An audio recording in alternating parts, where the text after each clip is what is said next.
किसी ने एक प्रश्न किया था कि सीहोर उन्होंने एक प्रश्न लिखकर भेजा था कि ये गौतम ऋषि के आने के बाद गोदावरी मैया का प्रागट्य हुआ।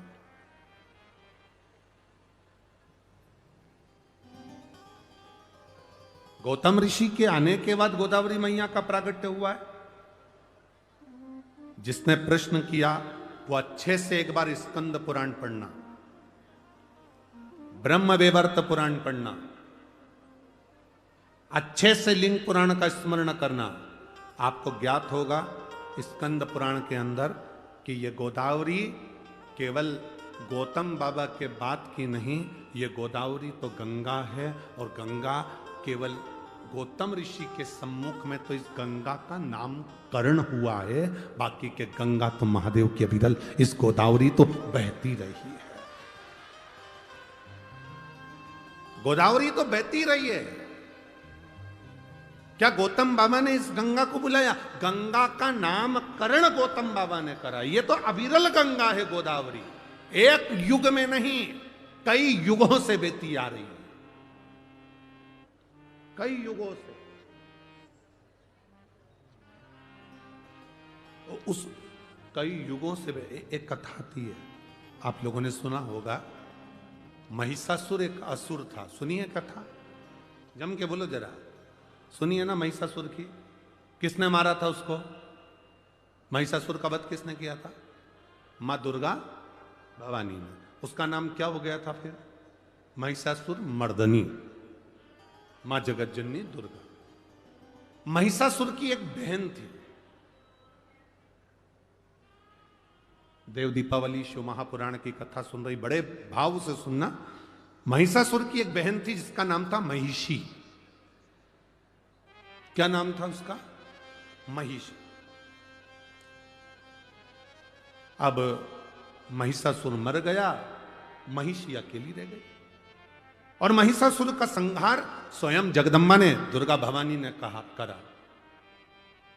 और तेरे भक्त जनों पर माता भीड़ पड़ी है भारी, और दानव दल पर टूट पड़ो मां करके सिंह सवार। सो सिंहों से तू बलशाली, अष्ट भुजाओं वाली, दुखियों के दुख ओ मैया हम सब उतारे तेरी आरती। माता के कितने हाथ हैं? फिर से बोलो जम के। तेरे भक्त जनों पर माता वीर पड़ी है भारी, दानव दल पर टूट पड़ो मां करके सिंह सवार। सो सिंहों से तू बलशाली, अष्ट भुजाओं वाली। कितनी भुजा? 8। देवी जी की 8 भुजा क्यों होती है?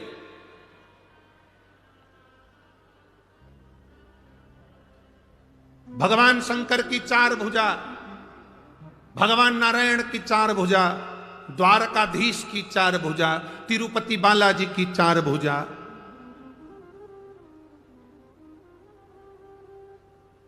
चार भुजानाथ की 4 भुजा, सत्यनारायण भगवान की 4 भुजा, दत्त भगवान की 4 भुजा और देवी की 8 भुजा। शंकर भगवान, नारायण भगवान, विष्णु भगवान, इनके 4 हाथ। 4 हाथ 4 बेटों को अपनी उंगली पकड़कर चलना सिखाते हैं। 4 बेटे कौन से? ब्राह्मण, क्षत्रिय, वैश्य और शूद्र। ये 4 बेटों को मेरे भगवान ने अपने 4 हाथ से पकड़ कर रखा है। पिता अपने बेटे को एक हाथ से पकड़ता है, पर मां अपने बेटे को एक हाथ से नहीं पकड़ती है। मां अपने बेटे को 2 हाथ से पकड़ती है। इसलिए 4 बेटों को लिए मां ने 8 हाथ लिए।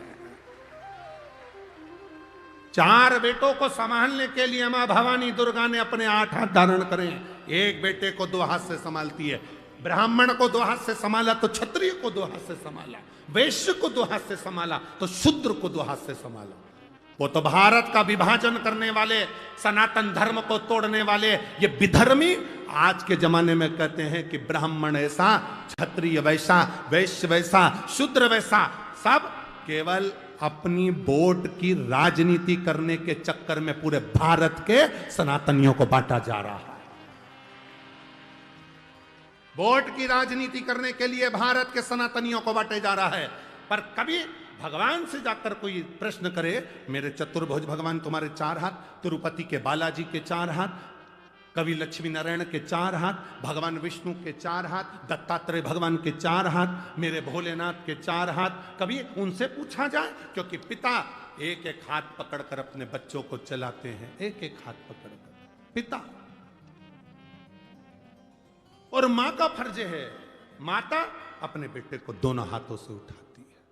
मां अपने बेटों को दोनों हाथ, मां अपने बेटे को दोनों हाथ से संभालती है, क्योंकि वो मां है, वो माता।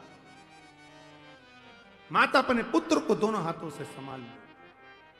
अब तेरे भक्त जनों को माता पीर पड़ी है भारी, और दानव दल पर, आप भी बोलिए, दानव दल पर टूट पड़ो करे सिंह सवारी, सो सिंहों से बलशाली, अष्ट भुजाओं वाली, दुखियों के टुकड़े वारे, ओ मैया हम सब उतारे तेरी आरती।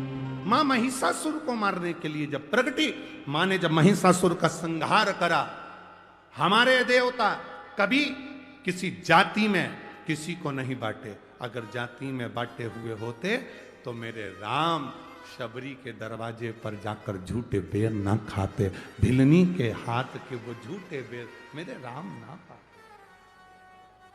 क्यों आए? अरे भक्तों के घर भी सांवरे, जाते रहा करो, दर्शन के नैन बावरे, दर्शन दिया करो। कहते हैं प्रेम से प्रभु छिल के भी खा गए, कहते हैं प्रेम से प्रभु छिल के भी खा गए, शबरी के झूठे बेर भी खाते रहा करो, दर्शन के